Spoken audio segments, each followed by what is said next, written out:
I want to give a shout out to our new sponsor here on the channel, PrizePicks. If you want to add some excitement to this football season, PrizePicks is the best way to do it. I've been crushing it already this year. It's super easy. You just pick 2 or more players, choose if they'll go for more or less on their projected stats, and boom, place your entry. It's super simple and fast. Lock in your picks in less than 60 seconds. And to play, I have just the deal for you guys. When you sign up with PrizePicks, use code DOUBLEMOVE. You'll get a guaranteed $50 when you play just $5 in lineups. Plus, get the special Caleb Williams promo running right now. If he throws for just half a yard, you're good to go. So go to prizepicks.com or download the app and use my code DOUBLEMOVE to claim your $50. Thank you to PrizePicks for sponsoring the channel. Now, let's get into the video.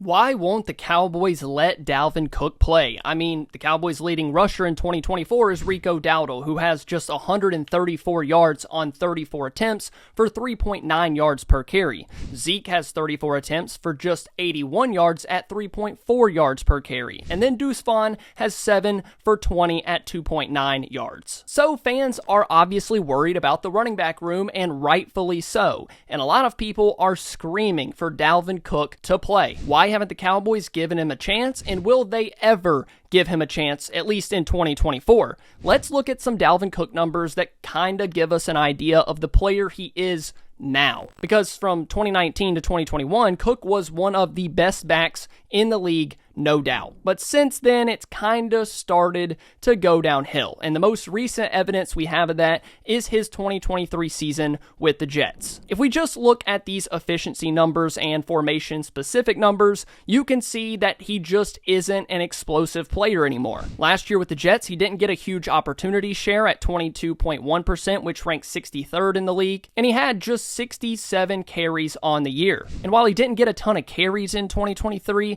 he could have still been efficient when he got the ball, but he just wasn't. His true yards per carry were just 3.2 yards, and that ranked 64th in the NFL. He evaded just 13 tackles, which was 60th, and his EPA when he was getting the ball was negative 27.1, which I'm pretty sure ranked dead last in the NFL. So when your yards created ranked 64th, your EPA was 133rd, and you averaged just 3 yards per carry against a base front, that just doesn't scream a great player anymore. Add in the fact that out of his 67 runs, 13 of them were stuffed. That was a 19.4% rate, which ranked 58th in the NFL. And sure, a lot of people are going to say the Jets' offensive line wasn't a good run blocking unit, but really, the Cowboys haven't been that great blocking the run either. I mean, they haven't been awful, but they could be much better. For example, PFF said that none of the Cowboys starters on the offensive line earned PFF run blocking grades above 62 against Baltimore in Week 3. They've been really good blocking on the interior against the pass, but not as good run blocking. Again,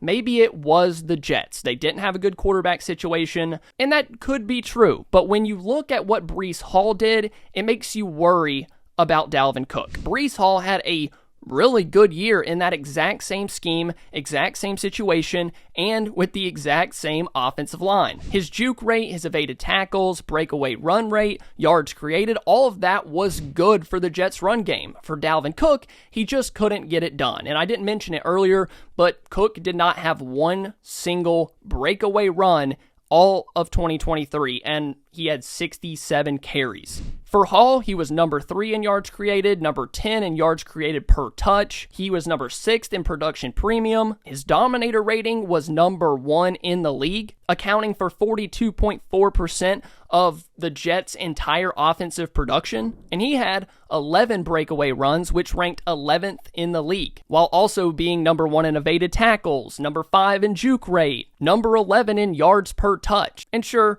Breece Hall is much younger than Dalvin Cook, and that's kind of the point we're making here. We know that Ezekiel Elliott isn't his 2016, 2017, even 2018 self, and that's most likely true for Dalvin Cook. And I show you all of this to say maybe he just isn't better than anything the Cowboys have on the roster. The Cowboys coaches are the ones that see him at practice every day. They see the athleticism that he has left. They see what he has left in the tank as an NFL running back. Dalvin Cook was not signed until after training camp. There were 31 other teams that could have potentially used him, but the Cowboys waited until nearly week 1 to sign him. There's got to be a reason that 31 other teams chose not to. And there's always a chance that the Cowboys aren't confident in him and his ability at his age now. Sure, used to be a great running back, but now in 2024, he's not that guy anymore. But I also think, shouldn't the Cowboys be willing to try anything with their running back room at this point? I threw out there that they should maybe make Rico Dowdle running back 1, that Ezekiel Elliott shouldn't be on the field a whole lot, and that's kind of come true over the past few weeks. Maybe you should stop giving Deuce Vaughn the ball 3, 4, 5 times a game, which they did, and it has actively made the running back room better, at least against the New York Giants and a really good defensive line up there in New York. But even then, I'm willing to try something else. I mean, Dalvin Cook is on the practice squad, so you would have to elevate him, but whose spot is he taking on game day? Are you sitting Deuce Vaughn? Are you sitting Ezekiel Elliott? Because it does feel at this point in their careers that Elliott and Cook are kind of the same player. They were really good, 4 or 5 years ago, not quite the same player now. Or do you roll with Ezekiel Elliott and Dalvin Cook in the same game? Give Cook 2 to 3 carries and see what he's got in live action. Now, there's always a possibility, too, that the Cowboys don't think his cardio is up to par. I mean, sure, he worked out all offseason long, but it's not the same as being in camp, performing in 11-on-11s, doing the drills with all the other running backs. But I think it's interesting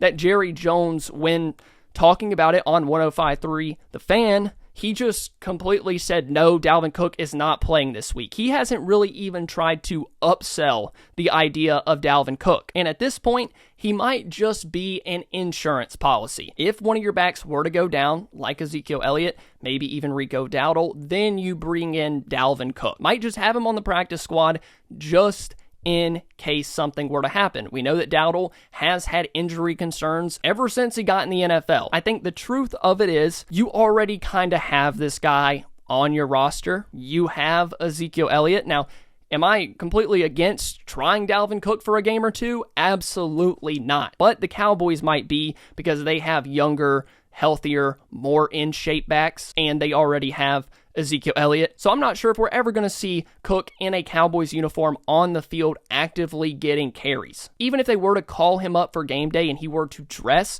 I still don't see a world where he gets more than maybe 3, 4, 5 carries in a game. But let me know what you guys think down below. Comment. If you could only have 3 running backs active for a game, Hunter Lipke is your fullback, you have to choose between Dowdle, Cook, Elliott, and Deuce Vaughn. Comment your 3 down below in the comments. Thank you guys so much for watching the video. Make sure you go check out PrizePicks, the new sponsor of the channel. I love you all, and I'll see you next time.